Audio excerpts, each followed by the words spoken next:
In last week's video I showed you that I made this pencil. And someone asked me in the comments if I wanted to show how to make these. Of course. To start with, you need of course a piece of a tree. And the best place to find these things is of course in the neighbor's garden.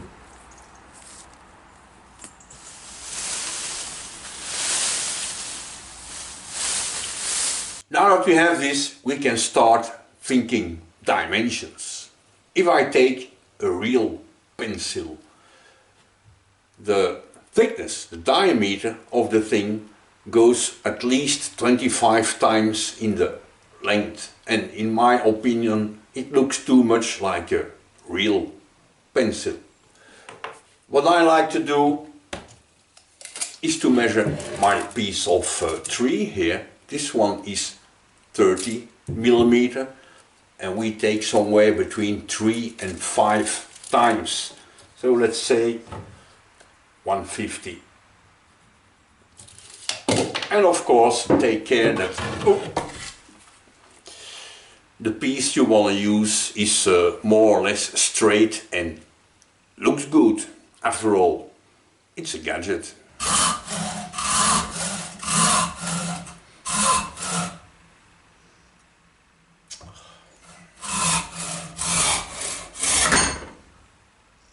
Now that we have this, time again to take some measurements, because we're gonna use some wax crayons. Wax crayons, it's marked here. And as you can see, the box is almost empty, so I made a lot of these. Now I have two different dimensions here.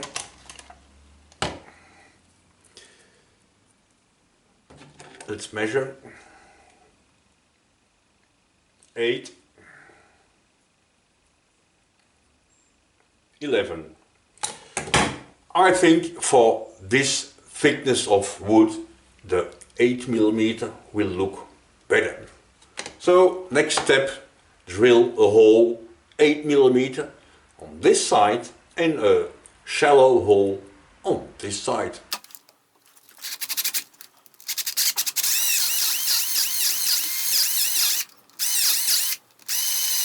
And then you go to the pencil sharpener and on the deep hole side you make the point. And the other hole is more or less 10 millimeters deep, maybe half an inch. It's not important, not too much.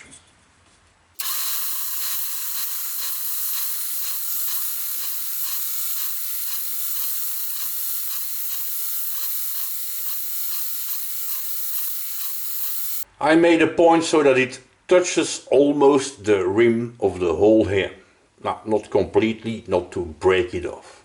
And because personally I'm not really a fan of this point finish, I asked my trusted Bowie for help.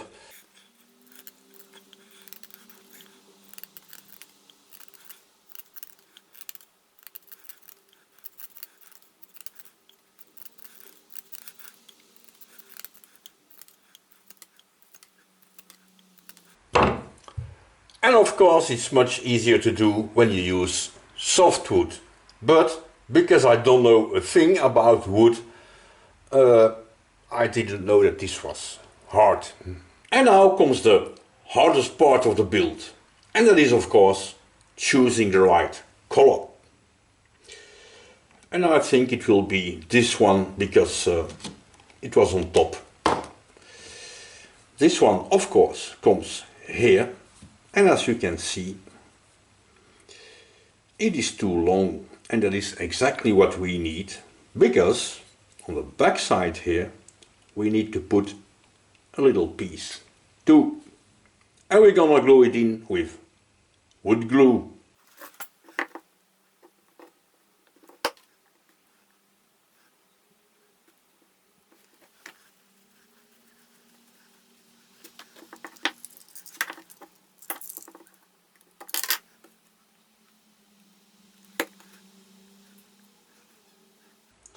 Right, let it dry. And while I have my wood glue out, it's maybe the right moment also to fix my stool because it's a little bit letting go here.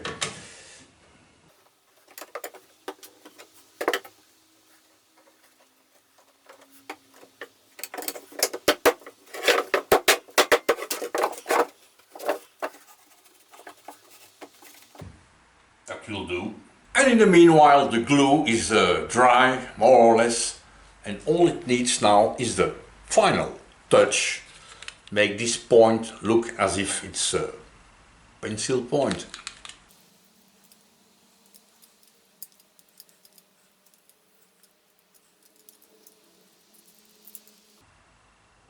Something like this. As you can see, making these things is really easy. You don't need all this fancy machinery and I don't know what. Just a knife and something to drill a hole and a piece of neighbor's tree and you're good to go. And the funniest part of this build still has to come. And that is of course watching the face of the person you give it to. I bought oil.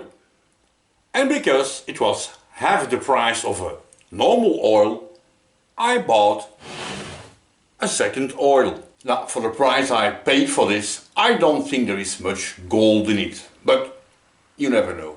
And the second reason why I bought two oils is of course also because I need 10 liters, so 2 times 5. I would like to try something, because in this machine the coolant in here is this water-based stuff that works really well, not a problem, but it always leaves a little bit of rust on some parts and even worse inside the machine. So I would like to try, take it out and replace it by Gold Classic, not sponsored. The coolant tank of this machine is of course down here in the foot, and every time I put oil on this thing, of course the surplus of oil is also leaking in the coolant tank. So all I have to do is to open this up and take it out. Yup, oily. A good place to start is, for example, by taking off my homemade filter system here.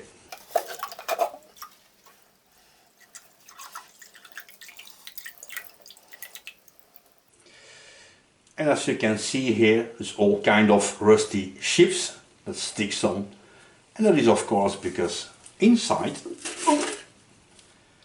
there are magnets. This is a magnet of a hard disk computer.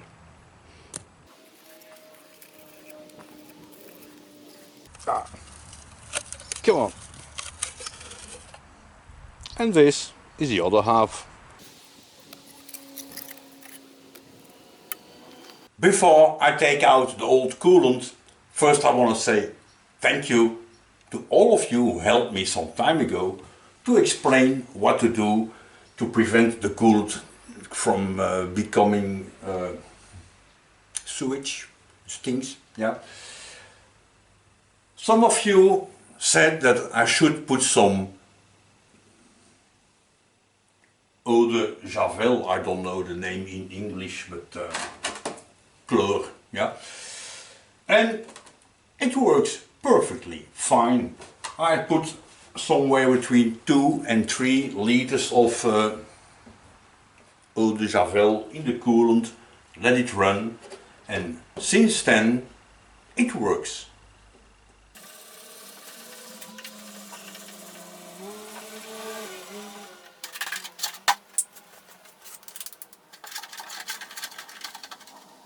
First I thought I had a little problem here, because I don't have a pump. And then, of course, there is a pump.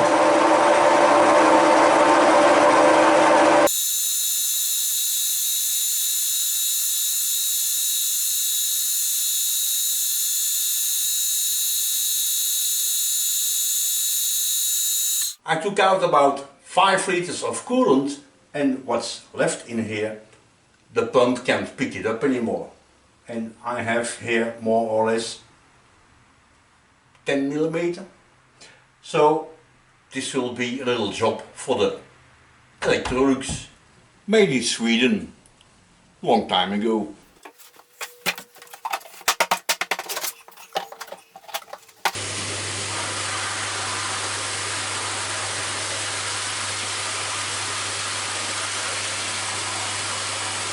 There is still a little bit left in here. And I think to get it all out, it could be maybe a good idea to tilt the whole machine. Of course not lift it up, just give it a tilt so all the liquid will come this way.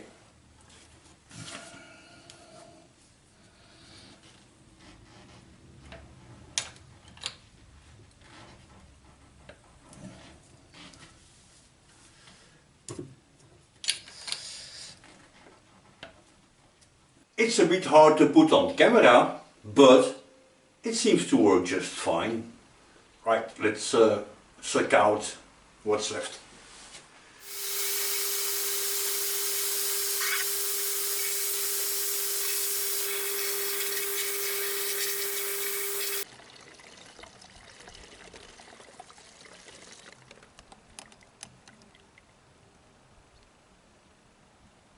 This is the mix that came out of the machine, and this is brand new mix. And when you check the difference of color, I think this one still looks really good. And it's I think 3 or 4 months old, so that's a good result. It is now the next day, and I cleaned the whole thing out yesterday, and I left here a little fan blowing air in. Now this is an old computer fan, and I left it circulating air for a couple of hours, and in here it is dry. So I think that installing this little fan here, that was a good idea. Okay, fan.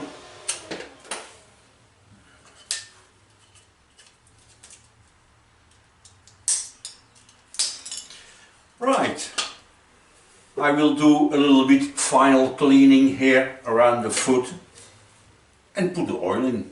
2 reasons why I shouldn't. Reason 1, I think oil is gonna make smoke, and because there's not a lot of air here in my workshop, that could be a problem. And the second reason is the mess that it's gonna make. This water-based coolant is easy to wipe off, and this oily stuff will be a little bit more complicated.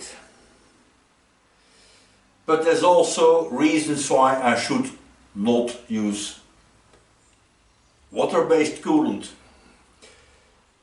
First of all, because of the rust. Now, the water-based coolant cools better than the oil.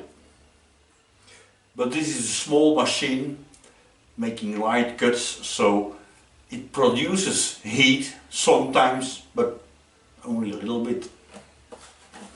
Let's do this.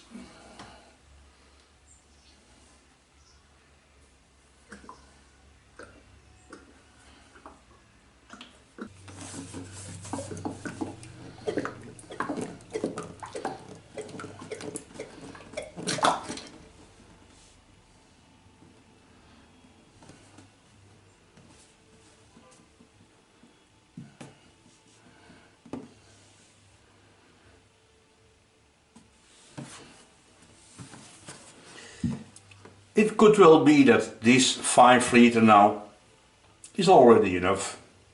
We'll see. Now I suppose you're gonna tell me that this should be official cutting oil and not engine oil. And I think you're right. But this is a test, a tryout. See if it works better or worse than water-based coolant. And the real cutting oil is expensive.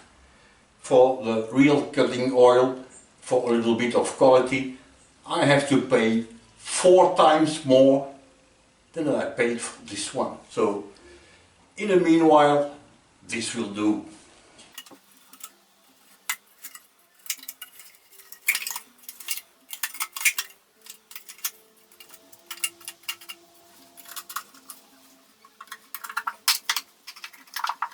All set up, oil in place, filter in place, my little hose in place. Let's see if it works.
Now that I know that it works, the pump can indeed pick up the oil. I wasn't sure because viscosity, right? I think I should test it making a real cut. And I would like to try this thing because I never used it. And to do so, of course, I need an arbor with a key slot, because in here is also a key slot. But I didn't have a key, so I made one on my key maker's machine.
I installed here whatever piece of steel.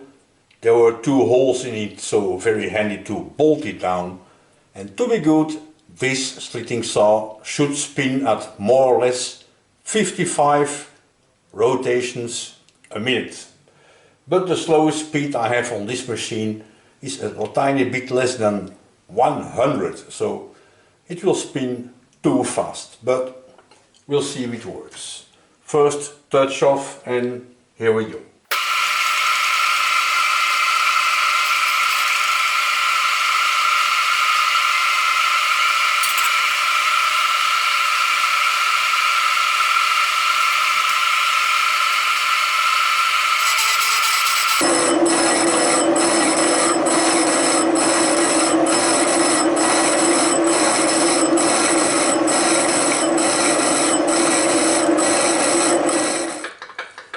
This was a depth of cut of 1 millimeter. And piece of cake. Let's give it some more.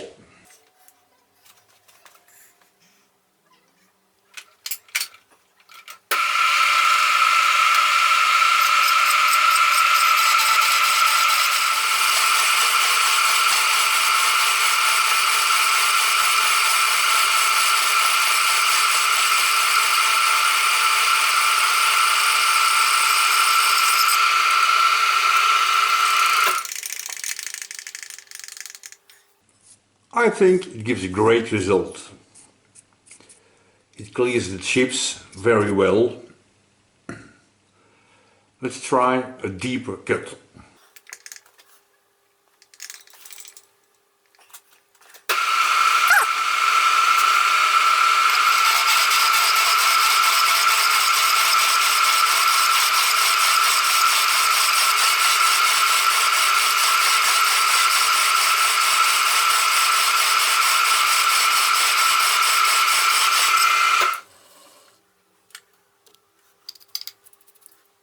I think doing my little oil test here, the results look promising.